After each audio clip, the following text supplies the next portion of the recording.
मध्य प्रदेश में corona virus से ठीक हुए मरीजों में ब्लैक फंगस जैसी गंभीर बीमारी के लक्षण नजर आ रहे हैं। ऐसे में प्रदेश सरकार ने इस बीमारी को महामारी घोषित किया है। बीमारी की गंभीरता को देखते हुए इंदौर के राधा स्वामी न्यास में जल्द ही 100 बेड का पोस्ट कोविड केयर सेंटर शुरू होगा। इस सेंटर की खास बात ये रहेगी कि कोरोना से ठीक हुए मरीजों का यहां निःशुल्क परीक्षण किया जाएगा। इंदौर की रेसिडेंसी कोठी पर पत्रकारों से चर्चा के दौरान मंत्री तुलसीराम सिलावट और बीजेपी सांसद शंकर लालवानी ने पोस्ट कोविड सेंटर की जानकारी दी। इस दौरान उन्होंने बताया कि राधा स्वामी व्यास अहिल्या कोविड केयर सेंटर पिछले 1 माह से संचालित किया जा रहा है। ये भारत का दूसरा सबसे बड़ा सेंटर बना है और अभी तक इस कोविड केयर सेंटर से करीब 2500 मरीजों को स्वास्थ्य लाभ मिल चुका है। हालांकि मंत्री तुलसीराम सिलावट ने बताया कि प्रदेश में कोरोना से ठीक हुए मरीजों में ब्लैक फंगस जैसी बीमारी के लक्षण सामने आ रहे हैं। इससे मरीजों को खून के थक्के आंखों के नीचे जम रही हैं। ऐसे मरीजों के स्वास्थ्य का निदान करने के लिए प्रदेश की मुखिया शिवराज सिंह चौहान ने निर्देश दिए हैं, जिसके तहत राधा स्वामी न्यास अहिल्या कोविड केयर सेंटर में ब्लैक फंगस के मरीजों का भी निःशुल्क प्रशिक्षण किया जाना तय हुआ है। क्षमा चाहता हूँ, विलम्ब से जरूर आया हूँ, पर आपके बीच में आया हूँ। ये राधा स्वामी सत्संग न्यास स्थित माँ अहिल्या कोविड केयर सेंटर पिछले एक माह से संचालित किया जा रहा था। आप सबको पता है, ये राष्ट्र का दूसरे नंबर का कोविड केयर सेंटर था, मध्य प्रदेश में प्रथम। ये मुख्यमंत्री का संकल्प था, मुख्यमंत्री का विश्वास था। इस दिशा में मात्र 6 दिन में 600 बेड का बना और अगले 600 बेड मात्र 3 दिन में।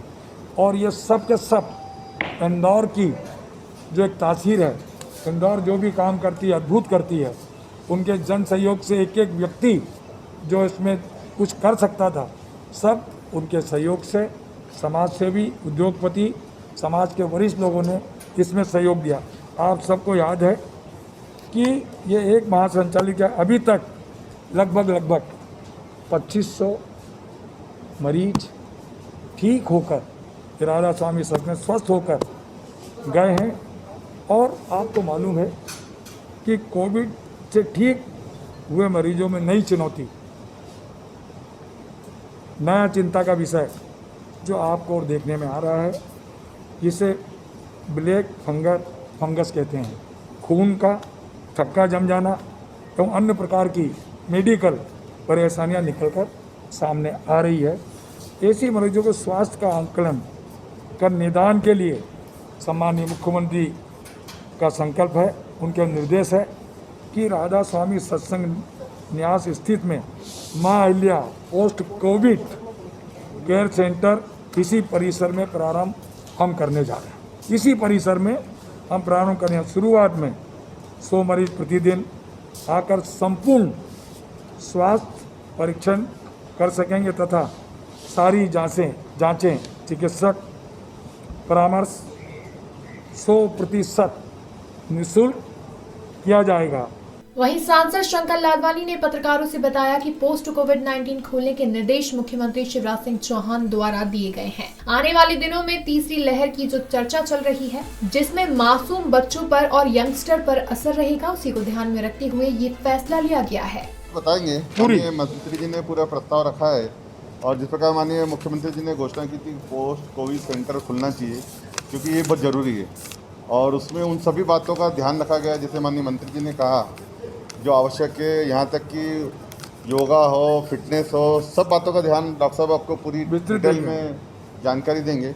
इसके साथ साथ एक चीज़ और, जो आने वाले दिनों में हमको ऐसा लग रहा है कि जो खास करके बच्चों में या कि ऐसा लग रहा है कि जो तीसरी लहर का असर बच्चों में रहेगा, हमारे यंगस्टर में रहेगा, उसके लिए भी वहाँ पर कोविड सेंटर में एक व्यवस्था अलग से की है बच्चों के लिए।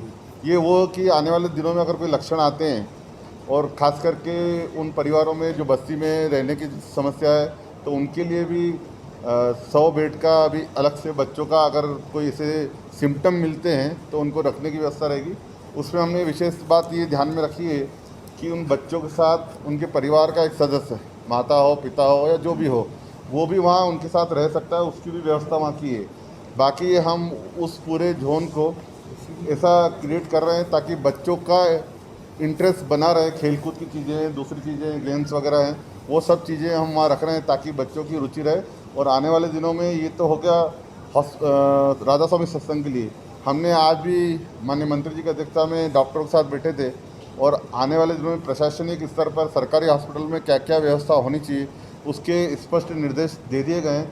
मुझे लगता है कि आने वाली जो तीसरी वेव के बारे में बच्चों के ऊपर जो बता रहे हैं उसकी चिंता मध्य प्रदेश सरकार और इंदौर का जिला प्रशासन हम सब जनप्रतिनिधि कर रहे हैं और मुझे लगता है हम सब इसमें कामयाब होंगे। फिलहाल देखने में आ रहा है कि यही जांच निजी अस्पतालों में 10 से 15 हजार का भुगतान परिजनों द्वारा किया जा रहा है। मृदुभाषी के लिए इंदौर से चंकी बाजपेयी की रिपोर्ट। मृदुभाषी से जुड़ने के लिए वीडियो को लाइक, शेयर और सब्सक्राइब करें। खबरों के नोटिफिकेशन के लिए बेल आइकन दबाना ना भूलें।